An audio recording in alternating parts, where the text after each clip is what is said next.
콩에서 싹이나 콩나물이 되는 과정에서 장내에 염증을 유발하는 렉틴이라는 성분도 약 85%가 감소하며 미네랄의 흡수를 방해하는 피티산도 81% 정도가 줄어들게 됩니다. 놀라운 사실은 이렇게 피틴산의 양이 줄어들면 철분과 칼슘의 체내 흡수율은 3, 4배가 증가가 된다고 하고요. 또한 콩나물에는 티아민 성분이 풍부하게 함유되어 있는데요. 티아민은 포도당을 에너지로 바꿔주며 몸의 피로감을 덜어주고 몸의 활력을 불어넣어주는 역할을 합니다. 몸속에서 티아민 성분이 부족하게 되면 대표적인 피로 물질인 젖산의 농도가 올라가게 되는데요. 젖산 농도가 올라가게 되면 몸의 피로감이 급속도로 올라가기 때문에 평소에 충분한 티아민의 섭취가 아주 중요한 것입니다. 다만 아쉬운 것은 티아민은 수용성 성분이기 때문에 우리 몸에 저장되지는 않고요. 땀이나 소변으로 바로바로 배출되기 때문에 체내 흡수율은 낮아지는데요. 바로 이 문제를 해결해 주는 것이 콩나물과 함께 먹으면 보약이 되는 최고의 궁합 첫 번째 음식인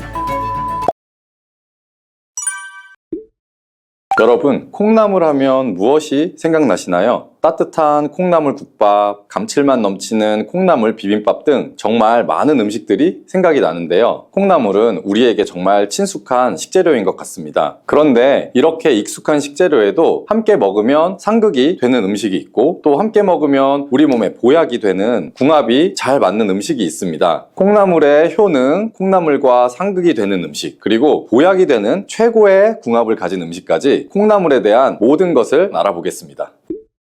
영상을 보고 계신 여러분은 콩나물이 어떤 채소인지 알고 계신가요? 물론 잘 알고 계실 거예요. 바로 콩에 싹을 틔워 재배한 것이 콩나물이지요. 콩나물은 그럼 콩의 영양소가 그대로 있을까요? 콩하면 생각나는 영양소는 아무래도 단백질일 건데요. 밭에서 나는 소고기라는 별명이 있을 정도로 아주 많은 단백질이 콩에 함유가 되어 있습니다. 콩은 약 40%가 단백질로 이루어져 있다고 하고요. 그 콩을 발화시켜서 키운 콩나물 속의 단백질은 콩의 단백질 함량과 비슷하지만 체내 흡수율은 훨씬 높다는 사실 알고 계셨나요? 그 이유는 콩의 단백질을 흡수하는 데 방해가 되던 트립신 저해제가 콩나물이 되는 과정에서 상당량 줄어들기 때문이랍니다. 평소에 콩을 드시면 소화가 잘 안 돼서 걱정이신 분들은 콩나물을 드시면 소화도 잘 되고 단백질 보충에도 많은 도움을 받을 수가 있겠죠. 나이가 들면서 몸에 근육이 많이 빠져서 걱정이신 분들도 콩나물을 통해 단백질을 보충하여 근육이 빠지는 것을 한번 예방해 보세요. 그리고 콩에서 싹이나 콩나물이 되는 과정에서 장내에 염증을 유발하는 렉틴이라는 성분도 약 85%가 감소하며 미네랄의 흡수를 방해하는 피티산도 81% 정도가 줄어들게 됩니다. 놀라운 사실은 이렇게 피틴산의 양이 줄어들면 철분과 칼슘의 체내 흡수율은 3, 4배가 증가가 된다고 하고요. 또한 콩나물에는 티아민 성분이 풍부하게 함유되어 있는데요. 티아민은 포도당을 에너지로 바꿔주며 몸의 피로감을 덜어주고 몸의 활력을 불어넣어주는 역할을 합니다. 몸속에서 티아민 성분이 부족하게 되면 대표적인 피로 물질인 젖산의 농도가 올라가게 되는데요. 젖산 농도가 올라가게 되면 몸의 피로감이 급속도로 올라가기 때문에 평소에 충분한 티아민의 섭취가 아주 중요한 것입니다. 다만 아쉬운 것은 티아민은 수용성 성분이기 때문에 우리 몸에 저장되지는 않고요. 땀이나 소변으로 바로바로 배출되기 때문에 체내 흡수율은 낮아지는데요.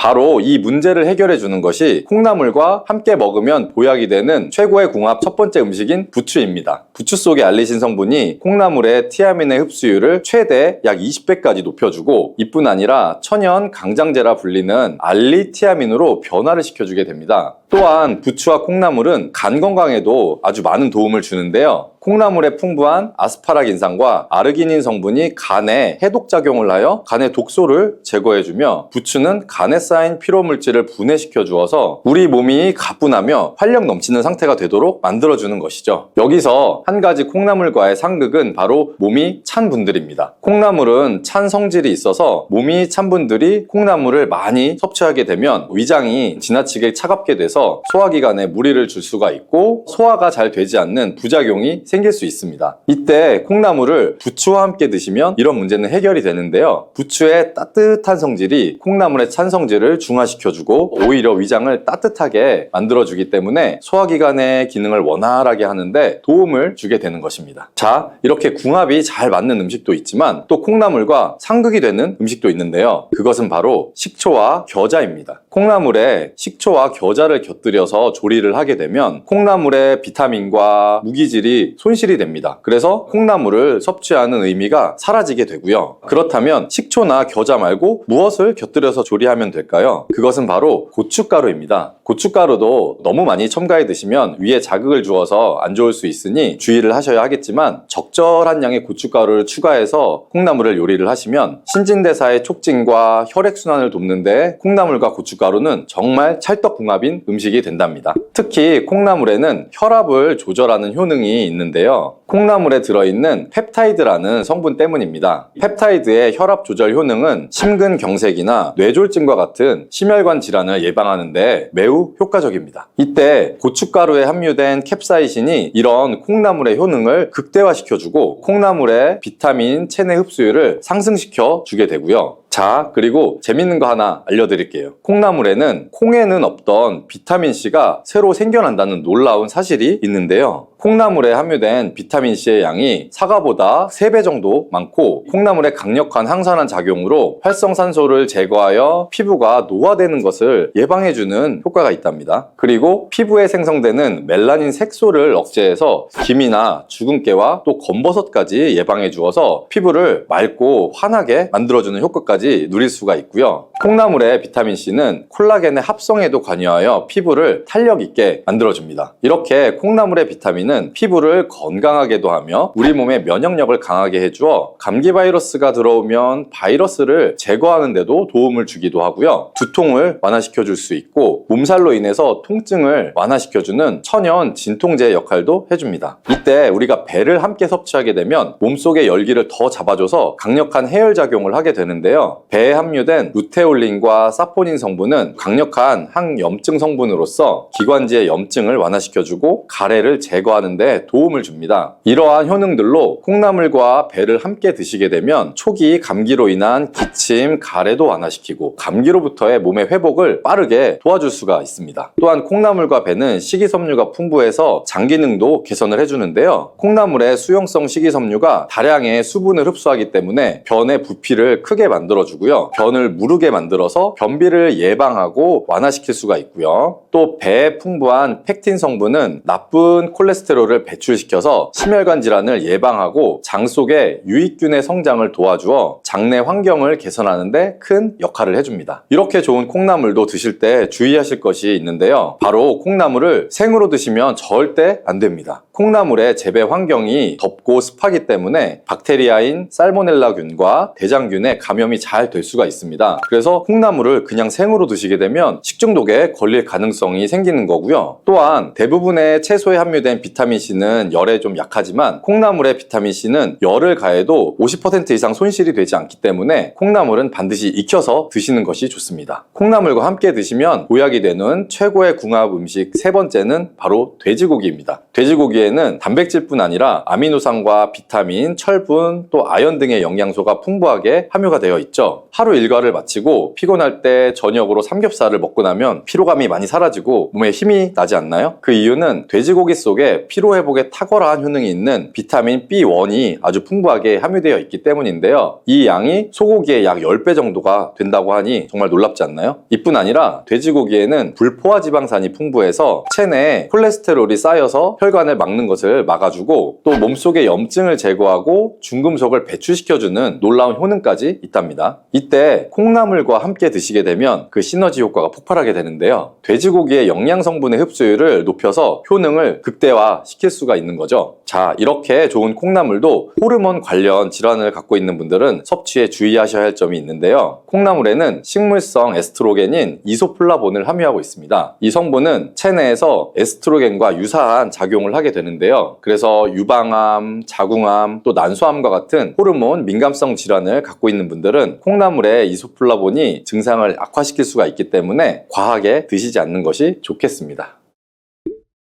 두부를 드실 때 주의할 점은 시금치와 함께 드시면 안 된다는 거예요. 이 시금치는 철분이 풍부하게 함유되어 있는 음식이죠. 빈혈 예방에도 효과적인 것으로 알려져 있는데 비타민 A나 루테인, 지아잔틴 등등의 영양소가 풍부해서 눈 건강에도 효능이 있고 마그네슘, 비타민 K도 풍부해서 굉장히 다양한 영양소가 함유되어 있는 것으로 알려져 있어요. 그러나 문제는 시금치에 함유된 옥살산 성분이에요. 이 옥살산 성분이 두부의 칼슘과 결합하게 되면 수산칼슘이라는 성분이 만들어지는데 이 성분이 결정을 이뤄서 신장이나 요로에 쌓여서 결석이 될 가능성도 갖고 있어요. 이 신장결석, 요로결석이 되면 극심한 통증을 유발할 수가 있다는 건데 이 시금치를 드실 때 두부와 같이 많은 음식은 피하시고 별도로 섭취하는 게 오히려 좋겠습니다. 단백질 폭탄으로 알려진 두부는 건강식으로 많이 드시는 대표적인 식재료죠. 근데 두부를 잘못 드시면 오히려 건강을 해칠 수 있다는 사실 알고 계세요? 두부를 먹을 때 독이 되는 최악의 경우, 그리고 두부를 어떻게 먹어야 몸에 보약이 될 수 있는지에 대해서 알려드릴게요. 두부가 오히려 건강을 해치는 첫 번째는 바로 GMO 유전자 변이된 콩으로 만든 두부를 먹을 때예요. 2018년 보도자료를 보면 수입 콩을 사용해 만든 두부 7종류에서 6종류나 GMO 성분이 검출되어 파문이 일었던 적이 있었어요. GMO는 원래 생산성을 향상시켜 식량 부족 문제를 해결하고 비타민이나 미네랄 등의 영양소를 강화하거나 질병의 저항성을 높여 건강에 도움을 주기 위해서 유전자를 변이해서 재배하는 거예요. 또 제초제나 살충제의 사용량도 줄일 수 있어서 환경오염도 줄일 수 있는 장점이 있어요. 하지만 이렇게 재배된 것을 섭취했을 때 건강에 대한 안전성 문제와 생태계 파괴 등의 논란은 끊이지 않고 있는데 우리나라에서는 GMO 재배를 법적으로 금지하고 있어서 많은 나라들이 GMO의 수입과 생산을 규제하고 있어요. GMO 식품을 꾸준히 섭취할 경우 건강에 문제가 생길 수가 있는데 2년 동안 실험쥐 200마리에게 GMO 옥수수를 먹인 실험 결과 20%의 쥐에서 종양이 발생됐대요. 종양의 크기도 컸대요. 크기가 약 탁구공만큼이나 크게 자란 쥐도 발견되었다는데 쥐 전체 몸무게의 4분의 1에 해당하는 무게였다고 해요. GMO 표기가 의무이기 때문에 GMO 표기가 없는 식품을 사 먹으면 되지만 문제는 식품을 몇 차례 가공 과정을 거쳐서 GMO의 DNA나 단백질이 남아있지 않은 식품은 GMO 표기를 하지 않아도 돼요. 이런 규정이 있기 때문에 소비자로서는 불안해할 수밖에 없는데 두부를 구매하실 때에는 원료가 수입산이 아닌 국내산 콩으로 만든 두부를 사드시길 바라겠습니다. 우리나라는 GMO 재배 자체가 금지이기 때문에 국내에서 재배된 식품은 안심하고 드셔도 돼요. 두부가 건강을 해치는 두 번째, 바로 유부를 드시는 건데 유부는 두부를 기름에 튀겨서 만드는 건데 유부를 먹는 방법에는 대표적으로 유부초밥이 있지만 이외에 다양한 요리의 재료로도 사용되죠. 유부의 고소한 맛과 부드러운 식감 때문에 다양하게 사용되지만 건강에 해로울 수 있으니 주의하셔야 돼요. 두부를 기름에 튀겨 만든 유부는 칼로리가 높아질 뿐 아니라 트랜스 지방이 생성돼요. 트랜스 지방은 우리 혈관 내 콜레스테롤을 증가시키고 실명과 질환의 위험을 증가시키는 거 다들 알고 계시잖아요. 이로 인해 대사증후군과 뇌 기능에도 영향을 미쳐 인지력, 학습 능력을 감소시키는 부작용도 일으킬 수가 있어요. 유부를 아예 드시지 말라는 게 아니라 맛이 좋고 간단하게 식사 대용으로 드실 수 있지만 과하지 않게 드세요. 세 번째, 두부를 드실 때 주의할 점은 시금치와 함께 드시면 안 된다는 거예요. 이 시금치는 철분이 풍부하게 함유되어 있는 음식이죠. 빈혈 예방에도 효과적인 것으로 알려져 있는데 비타민 A나 루테인, 지아잔틴 등등의 영양소가 풍부해서 눈 건강에도 효능이 있고 마그네슘, 비타민 K도 풍부해서 굉장히 다양한 영양소가 함유되어 있는 것으로 알려져 있어요. 그러나 문제는 시금치에 함유된 옥살산 성분이에요. 이 옥살산 성분이 두부의 칼슘과 결합하게 되면 수산칼슘이라는 성분이 만들어지는데 이 성분이 결정을 이뤄서 신장이나 요로에 쌓여서 결석이 될 가능성도 갖고 있어요. 이 신장결석, 요로결석이 되면 극심한 통증을 유발할 수가 있다는 건데 이 시금치를 드실 때 두부와 같이 칼슘이 많은 음식은 피하시고 별도로 섭취하는 게 오히려 좋겠습니다. 네 번째, 두부를 드실 때 오히려 해가 되는 경우는 갑상선이 약하신 분들이에요. 두부에는 사포닌이라는 성분이 함유가 되어 있는데 사포닌을 많이 섭취하게 되면 요오드가 몸 밖으로 과도하게 배출될 수가 있어요. 요오드는 갑상선 호르몬의 합성과 조절을 돕는 아주 중요한 성분인데 요오드가 부족하게 되면 갑상선 호르몬인 티록신의 생성이 부족하게 돼서 갑상선의 기능을 제대로 하지 못하는 상황이 발생될 수가 있겠죠. 이렇게 되면 갑상선 저하증이 생길 수가 있고 무기력해지고 피로 회복이 잘 안 되고 우울증, 부종, 집중력 저하 다양한 증상을 야기할 수가 있어요. 갑상선에 문제가 없는 분이라면 두부를 많이 드셔도 되지만 이미 갑상선이 약하신 분들이 안 좋은 영향을 미칠 수가 있다는 거죠. 그렇다면 두부는 어떻게 드셔야 두부의 효능을 최대한 높일 수 있나요? 두부는 기본적으로 단백질이 풍부한데 이뿐 아니라 리놀렌산, 레시틴, 피토스테롤 등등의 성분이 풍부하고 몸 안의 콜레스테롤 수치를 낮춰주고 혈액순환도 원활하게 해서 동맥경화나 심근경색, 뇌출혈 등등 심혈관 질환을 예방할 수 있어요. 또한 두부는 이 체력과 근력을 유지하는 데도 큰 도움을 주는데 바로 두부에 들어있는 풍부한 단백질 때문이죠. 근육은 매일 일정량이 새로운 근육으로 대체돼서 생성이 돼요. 그렇기 때문에 매일매일 단백질을 공급해줘야 되는데 우리 몸에 단백질을 공급해주기 위해 정말 유용한 음식이 두부죠. 또 이 두부 안에는 콜린이라는 성분이 풍부한데 콜린은 이 알츠하이머성 치매를 예방하는 데도 탁월한 효능도 발휘하게 되고 탈모 예방에도 도움이 돼요. 머리카락의 원료인 단백질을 보충하는 데도 도움이 될 뿐 아니라 이 이소플라본 성분이 풍부해서 남성 호르몬도 조절해주는 효과도 같이 갖고 있어요. 그래서 호르몬성 탈모 예방에도 도움을 줄 수가 있는 거죠. 또한 두부는 건강하게 장수하는 데에도 도움이 되는데 많은 과학자들의 연구 결과 건강하게 장수한 사람들의 특징이 식물성 단백질을 꾸준히 섭취했다는 사실을 발견했고 동물성 단백질을 식물성 단백질로 바꿔 섭취했을 때 사망의 위험성도 낮아진다는 연구 결과도 있어요. 이러한 효능이 극대화되려면 소화, 흡수가 잘 돼야겠죠. 두부 중 소화 흡수가 가장 잘 되는 것이 바로 순두부예요. 순두부는 일반 두부와 마찬가지로 비질을 분리한 콩물에 응고력이 약한 응고제를 넣어 만든 건데 그렇기에 훨씬 부드럽고 소화 흡수가 잘 되는 형태가 되는 거죠. 하지만 단점은 일반 두부보다 단백질, 섬유질 등 영양성분 함량이 조금 떨어지는 거예요. 이러한 단점을 보완하기 위해서는 계란이 좋은 대안이 될 수가 있어요. 순두부찌개에 이 계란이 들어가는 것은 맛뿐 아니라 영양학적으로도 찰떡궁합인 거죠. 순두부와는 식감이 완전히 다른 쫄깃한 두부면이 요즘 또 인기가 높아지고 있는데 밀가루를 대체할 수 있는 다이어트 식품으로도 많이 알려지고 있죠. 다양한 면 요리에 사용되는데 단순히 두부를 면 모양으로 만든 것이 아니라 일반 두부보다 단백질의 함량이 2배 정도 높아서 건강에 더욱 좋은 식품이에요. 두부에서 수분을 빼고 응축시켜서 만들기 때문에 같은 무게당 영양 성분의 함량이 높아지는 거죠. 두부는 양배추와 함께 드시면 좋은데 두부는 단백질이 풍부하지만 비타민C와 섬유질이 부족하죠. 양배추와 함께 드시면 모든 영양소를 골고루 섭취할 수 있게 되죠. 또 귀리를 넣은 잡곡밥과 함께 드시면 좋은데 귀리에 풍부하게 함유된 식이섬유와 베타블루칸, 두부의 단백질, 칼슘을 충분히 섭취할 수 있는 거예요. 두부는 그리고 미역과 김, 다시마와 같은 해조류와 함께 드시면 좋은데 이런 해조류와 함께 드시게 되면 두부의 단백질을 흡수하는 데 극대화되고 두부의 사포닌으로 인한 요오드 배출을 해조의 풍부한 요오드 성분이 상쇄시켜 줄 수가 있는 거죠. 두부와 함께 먹으면 좋은 음식으로는 토마토가 있어요. 토마토에는 라이코펜이라는 강력한 항산화 성분이 함유되어 있어서 세포의 노화를 방지하고 활성산소를 제거해서 혈관을 건강하게 보호해서 암을 예방하는 효능도 가지고 있죠. 두부와 토마토 그리고 계란까지 함께 살짝 볶아 드신다면 풍부한 영양 성분을 섭취할 뿐 아니라 암 예방과 체중 감량에도 좋고 피부 미용에도 탁월한 효능을 누릴 수가 있어요.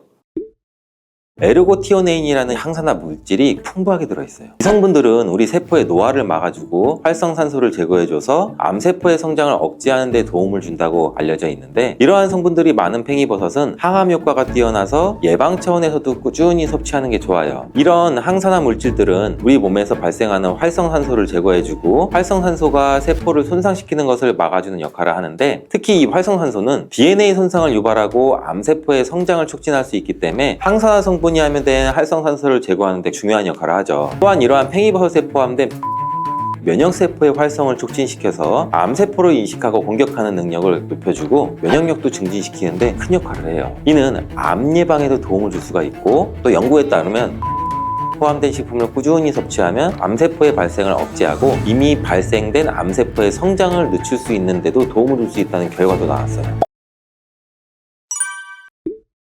마트에서 쉽게 찾아볼 수 있는 팽이버섯, 가격도 부담 없는 우리 식탁에 자주 올라오는 아주 친숙한 버섯인데요. 저는 된장국이나 청국장을 끓일 때 꼭 이 팽이버섯과 두부를 넣어 먹는데 각종 탕이나 찌개에 꼭 들어가 한국인들의 식탁에 단골 손님인 팽이버섯이 알고 보니 우리 몸에 꼭 필요한 성분들이 가득 있다는 것 알고 계세요? 특히 중년과 노년을 위한 아주 유익한 식재료라고 하는데 건강에 많이 도움이 되는 팽이버섯의 효능과 또 잘못 섭취했을 때 해가 되는데 이에 대해 바로 알려드릴게요.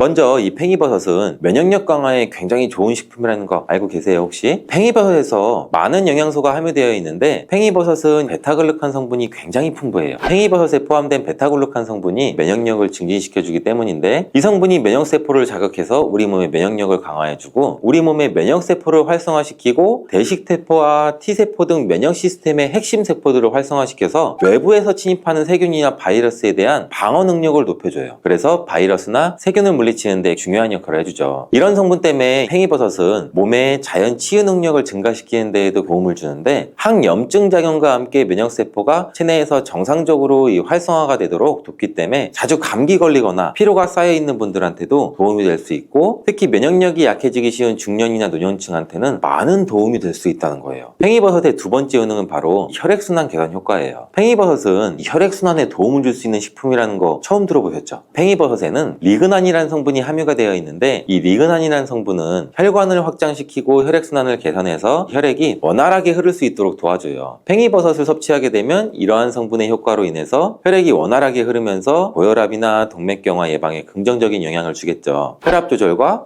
고혈압도 예방할 수가 있고 심혈관 질환의 예방에도 도움이 될 수가 있죠. 또한 이러한 팽이버섯은 콜레스테롤 수치를 낮추는 데에도 도움을 주는데 팽이버섯에 풍부하게 포함된 이 식이섬유가 장에서 콜레스테롤을 흡수해서 배출시키는 역할을 해줘요. 이때 혈액 속의 나쁜 콜레스테롤을 감소시킬 수가 있고 이로 인해서 팽이버섯을 섭취하면 동맥경화나 심장질환의 위험률도 낮아지는데 효과적인 도움을 줄 수가 있는 것이죠. 팽이버섯의 놀라운 효능 세 번째는 항암 효과예요. 팽이버섯이 다른 버섯에 비해 향이 적어서 뭔가 영양소도 적을 것 같다고 생각하시는 분들 있으신가요? 팽이버섯에는 항산화 성분인 비타민 C와 폴리페놀 그리고 에르고티오네인이라는 항산화 물질이 풍부하게 들어있어요. 이 성분들은 우리 세포의 노화를 막아주고 활성산소를 제거해줘서 암세포의 성장을 억제하는 데 도움을 준다고 알려져 있는데 이러한 성분들이 많은 팽이버섯은 항암 효과가 뛰어나서 예방 차원에서도 꾸준히 섭취하는 게 좋아요. 이런 항산화 물질들은 우리 몸에서 발생하는 활성산소를 제거해주고 활성산소가 세포를 손상시키는 것을 막아주는 역할을 하는데 특히 이 활성산소는 DNA 손상을 유발하고 암세포의 성장을 촉진할 수 있기 때문에 항산화 성분이 함유된 활성산소를 제거하는 데 중요한 역할을 하죠. 또한 이러한 팽이버섯에 포함된 베타글루칸은 면역세포의 활성을 촉진시켜서 암세포를 인식하고 공격하는 능력을 높여주고 면역력도 증진시키는데 큰 역할을 해요. 이는 암 예방에도 도움을 줄 수가 있고 또 연구에 따르면 베타글루칸이 포함된 식품을 꾸준히 섭취하면 암세포의 발생을 억제하고 이미 발생된 암세포의 성장을 늦출 수 있는데도 도움을 줄 수 있다는 결과도 나왔어요. 팽이버섯의 놀라운 효능 네 번째는 바로 피부 건강에 좋다는 거예요. 팽이버섯이 피부에 좋다는 이야기 들어보신 분 있으세요? 생소하신 분들 많으실 거예요. 팽이버섯은 피부 건강에도 굉장히 유익한데 팽이버섯에는 비타민 D와 항산화 물질이 풍부하게 들어있는데 이 성분들은 또 피부 건강에 매우 중요한 역할을 해요. 비타민 D 같은 경우도 피부의 세포가 재생되고 성장될 수 있도록 돕는 역할도 하고 피부 세포를 보호하고 재생도 촉진을 시키죠. 그리고 항산화 물질은 피부의 노화 방지와 피부 염증을 예방하는 효과도 있는데 특히 팽이버섯에 포함된 에르고티오네인은 피부 노화의 원인인 활성산소를 제거해줘서 피부를 보호해주는 역할도 해요. 노화가 시작되는 중년 이후에는 피부 탄력이 떨어지고 주름이 생기기 쉬운데 팽이버섯을 섭취하면 이러한 피부 노화도 예방할 수 있으니 피부 노화가 걱정되시는 분들은 팽이버섯을 꼭 섭취해 주셔야겠죠. 팽이버섯의 놀라운 효능 다섯 번째는 바로 이 체중 감량 효과예요. 다이어트 식단에 단골 손님으로 등장하는 팽이버섯은 칼로리가 매우 낮고 식이섬유가 풍부한데 100g 기준으로 약 35칼로리 정도밖에 되지 않기 때문에 체중 감량 등에 부담 없이 섭취할 수 있는 고마운 식품이에요. 낮은 칼로리와 높은 식이섬유로 팽이버섯은 다이어트 식단에 적합한 음식인데 뿐만 아니라 팽이버섯에 함유된 베타글루칸 성분은 지방 분해를 촉진하는 데 또 도움을 줄 수가 있어요. 베타글루칸은 혈당 수치를 안정화시켜서 과도한 인슐린 분비를 억제하고 혈당이 급격하게 오르는 것을 방지해주고 지방 축적을 막아주는 데 효과적으로 다이어트에 도움을 줄 수가 있어요. 팽이버섯에는 식이섬유가 굉장히 풍부한 것으로 유명한데 식이섬유가 많이 들어있다는 식품이 양배추의 약 2.4배, 고구마의 약 1.7배의 식이섬유를 이 팽이버섯이 함유하고 있다는 거예요. 식이섬유는 장 건강을 촉진하고 포만감을 오래 유지시켜주는 효과가 있다는 건 다들 잘 아실 거예요. 팽이버섯에 함유된 풍부한 식이섬유의 이러한 작용으로 인해서 과식을 방지하고 칼로리 섭취를 자연스럽게 줄여주고 장 운동을 촉진시켜서 장 건강을 개선하는 데 중요한 역할을 해주죠. 장이 건강하면 음식이 효과적으로 소화되고 흡수가 되고 배변 활동이 원활하게 이루어지고 이때 우리 몸에 불필요한 물질들이 배출되고 체중 관리에도 도움을 줄 수가 있는 거예요. 다시 말해 팽이버섯은 칼로리가 낮고 포만감을 주고 지방 분해와 혈당 조절까지 돕기 때문에 다이어트를 고려하시는 분들한테는 일석삼조의 효과가 있는 매우 유용한 식품이라 할 수가 있죠. 이렇게 체중 감량에 도움을 주는 팽이버섯 안 먹을 이유가 없겠죠. 몸에 좋은 팽이버섯은 여러 가지 식품과 함께 섭취하면 더욱 건강에 도움되는데 같이 섭취하면 몸에 2배 이상 도움이 되는 식품을 알려드릴게요.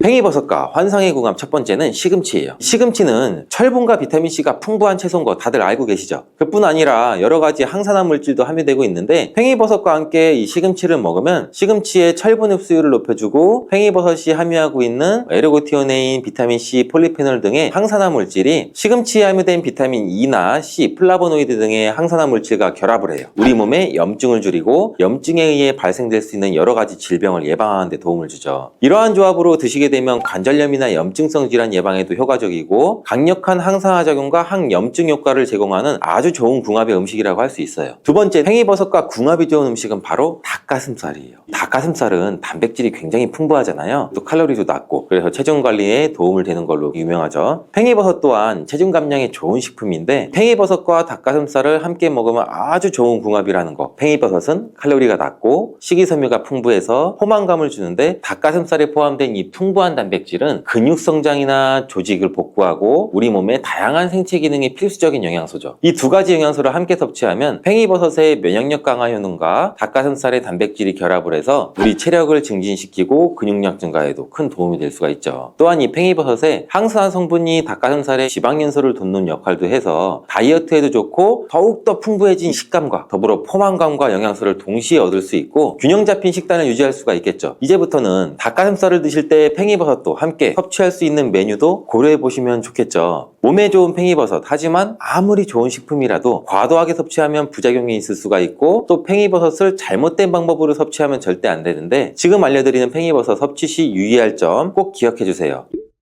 팽이버섯 섭취 시 꼭 기억해야 할 첫 번째는 바로 이 팽이버섯은 절대 생으로 섭취하지 않는 거예요. 2020년 미국 CDC 질병통제예방센터가 한국산 팽이버섯을 먹고 무려 4명이나 목숨을 잃었다고 밝혔는데 팽이버섯을 먹고 사망했다니 충격적이죠. 이 CDC에 따르면 미국에서 판매된 한국산 팽이버섯을 먹고 17개 주에서 36명이 식중독을 일으켰고 그중 4명이 숨졌으며 그중 임신부 6명이 감염 증세를 일으켜서 2명이 유산됐다고 해요. 이에 대해 국내 식약처는 한국에서는 팽이버섯을 깨끗하게 세척하고 가열에 조리해 섭취하는 것이 일반적이지만 미국은 이 샐러드 생으로 먹는 문화 때문에 리스테리아 식중독이 발생된 것으로 추정한다고 해요. 리스테리아 식중독균은 일반적으로 설사나 구토나 복통, 발열 등의 증상을 유발할 수가 있는데 특히 임신한 여성, 노인, 어린이, 면역력이 약한 사람들은 이 균에 감염될 경우 심각한 증상과 합병증이 발생될 수가 있어요. 이렇게 위험한 리스테리아균은 70도 이상에서 3에서 10분 정도 가열하면 사멸되는데 그래서 팽이버섯을 섭취할 때는 꼭 충분히 익혀서 먹어야 한다는 사실, 식품의 유통기한을 확인하고 신선하고 안전한 식품을 선택하는 것도 잊지 말아주세요. 팽이버섯 섭취 시 유의할 점 두 번째는 알레르기 반응이에요. 팽이버섯은 일반적으로 안전한 식품으로 알려져 있지만 매우 드물게 그 알러지 반응을 일으킬 수가 있어요. 팽이버섯의 버섯 단백질 성분은 사람에 따라 알러지 반응을 일으킬 수 있는 알러지 유발 물질이 포함되어 있는데 일반적으로 버섯 알레르기는 피부 발진, 가려움증, 두드러기, 호흡곤란 등의 증상으로 나타날 수 있는데 심한 경우에는 이 아나필락시스, 즉 이 알레르기 쇼크와 같은 심각한 반응을 일으킬 수가 있죠. 혹시 다른 버섯에 알레르기 반응이 있는 분이라면 팽이버섯을 섭취하기 전에 꼭 알러지 반응이 나타나는지 확인한 뒤에 섭취하는 것을 권장드려요. 팽이버섯 섭취 시 유의할 사항 세 번째는 과도한 섭취로 인한 소화불량 증상이에요. 혹시 팽이버섯이 많이 들어간 국이나 찌개를 많이 드신 뒤에 하루에 화장실을 몇 번씩 가보신 경험이 있으신가요? 팽이버섯은 식이섬유가 풍부해서 소화를 촉진하는 데 도움을 주는데 이 식이섬유는 장에서 물을 흡수하고 팽창하는 특성이 있어요. 과도하게 섭취하면 장에 과도한 부담을 줘서 소화 기능이 약한 사람이 과도하게 섭취할 경우에는 식이섬유가 제대로 소화되지 않거나 섬유질이 장을 지나가면서 발효돼서 가스를 발생시키기 때문에 복부팽만이나 가스가 자는 증상을 겪을 수가 있어요. 또한 장에서의 이 수분 흡수에 영향을 줘서 설사나 복통을 유발할 수도 있고 장이 민감한 사람들한테는 소화불량이나 위장장애, 배탈이나 속쓰림 이런 분들은 팽이버섯을 한꺼번에 많이 섭취하지 않도록 주의해야 한다는 거 기억해 두시고 팽이버섯을 적정량으로 섭취하는 게 중요하고 섭취 후 불편함을 느낀다면 즉시 섭취를 멈추고 소화 기능을 돕는 다른 음식을 섭취하는 것이 좋아요.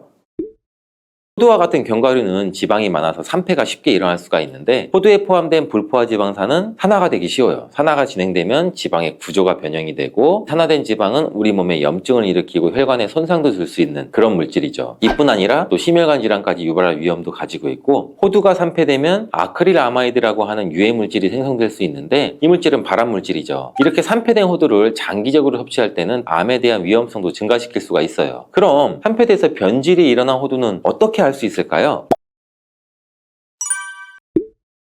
고소한 호두 좋아하시는 분들 굉장히 많으시죠. 호두는 그 자체로도 훌륭한 간식이지만 저는 달달하게 졸여진 호두 강정이나 제과점에서 파는 호두 과일을 커피랑 먹는 것을 좋아하는데 이렇게 맛도 좋고 건강에 이롭다고 잘 알려진 호두 그냥 막연하게 몸에 좋다고만 알고 있지 않으세요? 호두는 견과류의 일종으로 기원전 7000년 전 고대 인류가 친숙하게 섭취해온 식품이라고 해요. 인류가 이렇게 오래전부터 호두를 섭취해왔다니 아주 옛날부터 인류에게 많은 영양소를 제공해준 식품이에요. 호두에는 단백질이나 비타민이나 미네랄 등 여러 가지 영양소가 풍부하게 들어있는데 이렇게 풍부한 영양소가 함유된 호두가 주는 우리 몸에 이로운 점 바로 알려드릴게요.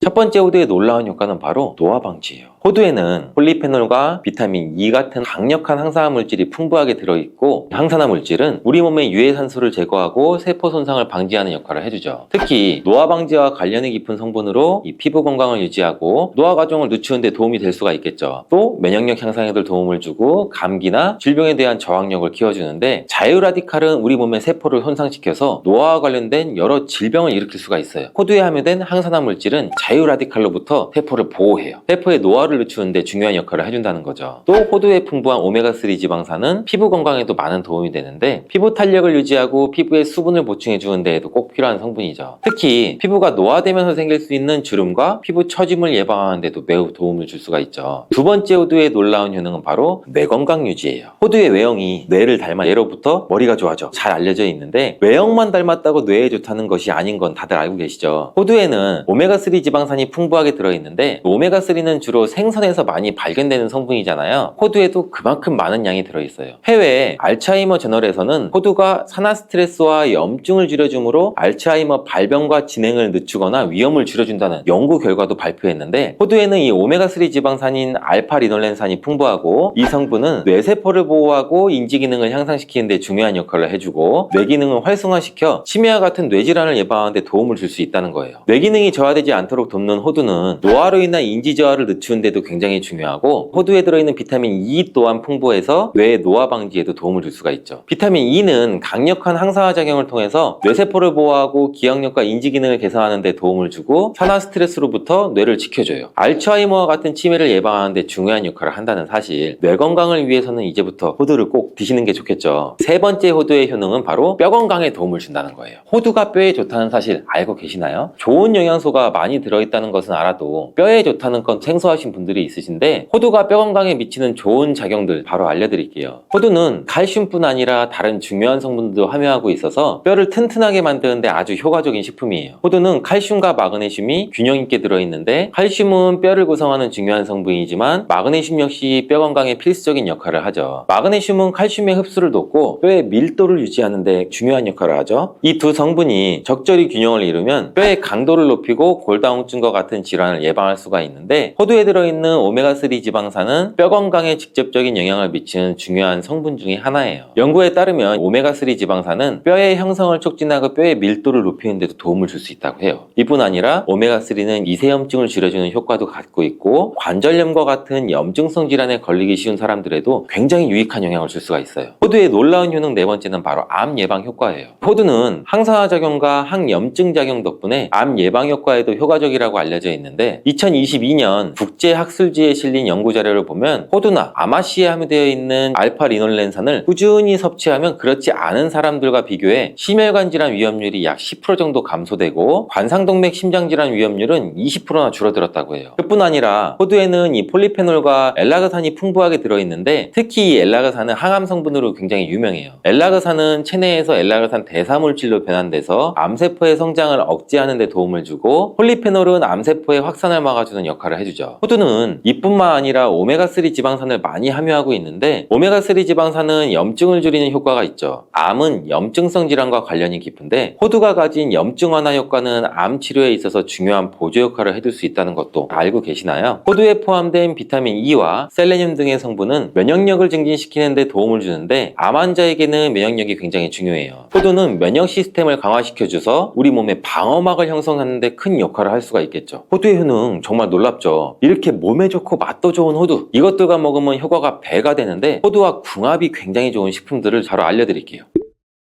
첫 번째는 요거트예요. 요즘 들어 그릭 요거트나 프로바이오틱스 같은 단어들 접해보셨잖아요. 요거트에는 단백질, 칼슘, 프로바이오틱스 등의 영양소가 풍부하게 함유되어 있는데 호두에는 건강한 지방, 단백질, 식이섬유, 비타민, 미네랄 등등이 풍부하죠. 두 가지를 함께 섭취하면 영양소 조합을 통해서 다양한 영양소를 한 번에 섭취할 수 있어요. 요거트에 함유된 프로바이오틱스는 우리 장 내 유익한 세균을 증식시키고 장 건강을 촉진하는 데도 도움을 줄 수가 있겠죠. 또 호두의 지방은 프로바이오틱스의 효능을 더욱 향상시켜 장 건강에 도움을 주고 오메가3의 지방산과 같은 건강한 지방산을 요거트와 함께 섭취하면 호두의 지방이 소화와 흡수를 도와서 영양소의 흡수를 향상시킬 수 있다는 것도 꼭 잊지 말아주세요. 그리고 영양분뿐만 아니라 호두의 고소와 크리미한 식감과 요거트의 부드럽고 상큼한 맛은 잘 어울려요. 함께 섭취하시면 맛과 식감의 조화를 즐길 수가 있죠. 그러니 이제부터 요거트를 드실 때 호두와 함께 드시는 것도 추천드릴게요. 두 번째 호두와 환상의 궁합의 음식은 바로 바나나예요. 바나나는 호두와 함께 섭취하면 영양소의 균형을 맞출 수 있다는 사실 알고 계신가요? 바나나는 탄수화물과 천연당과 풍부한 식이섬유를 함유하고 있다고 잘 알려져 있는데 뿐만 아니라 바나나의 당은 호두 대비 신체에 더 빠르게 에너지를 공급해 준다고 해요. 호두에는 건강한 지방과 단백질이 풍부하게 함유가 되어 있다는 거 이제 잘 알고 계시잖아요. 이 성분들은 신체의 에너지를 지속적으로 유지하는 데 도움을 줘요. 그래서 바나나와 호두 이 두 가지를 함께 섭취하면 서로 보완적인 영양소를 한 번에 섭취할 수 있고 영양소의 흡수 또한 더 쉽고 오랫동안 지속이 되도록 도와준다는 거죠. 영양뿐 아니라 호두의 식감과 바나나의 부드럽고 달콤한 맛은 잘 어우러지는데 함께 갈아서 스무디로 한번 섭취해보세요. 달달한 바나나의 맛과 호두의 고소한 향이 의외로 조화로워서 맛과 식감, 영양소까지 한 번에 즐길 수가 있어요. 이렇게 고소하고 맛도 좋고 몸에도 정말 좋은 호두, 그렇다고 해서 너무 과하게 섭취해도 안 좋다는 사실. 호두는 건강에 매우 좋은 식품이지만 모든 식품들이 그러하듯이 호두도 적정량을 섭취해야 되는데 과연 하루에 얼마나 먹어야 되는지, 몸에 좋은 호두를 잘못된 방법으로 섭취하면 몸에 치명적인 독이 될 수 있다는 사실. 호두 섭취 시 주의할 점을 제가 바로 알려드릴게요.